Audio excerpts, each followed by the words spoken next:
മരിക്കാനുള്ളവരാണെന്നൊരു ചിന്ത ഓരോ അമലുകളിലും, നമ്മുടെ മനസ്സിലും, നമ്മുടെ ശരീരത്തിലും, നമ്മുടെ വാക്കിലും, നമ്മുടെ പ്രവൃത്തിയിലും വെളിവാകണം. എപ്പോഴും ആകാമല്ലോ മരണം. അതിനൊരു ഡേറ്റ് തന്നെ അള്ളാഹു നിശ്ചയിച്ചു തന്നിട്ടില്ലല്ലോ. റബ്ബിന്റെ അടുക്കലുണ്ടല്ലോ അതിന്റെ ഖളാ.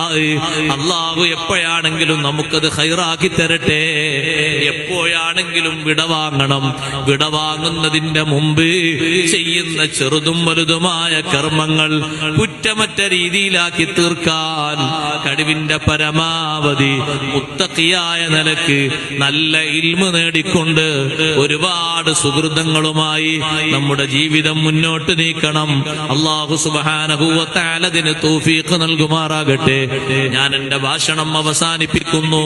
ഓ പ്രിയപ്പെട്ട സഹോദരിമാരെ, മുത്തഖീങ്ങളായി നമ്മൾ ജീവിച്ച് പിരിയുമ്പോ, മുത്തഖീങ്ങളായി പിരിഞ്ഞെങ്കിലേ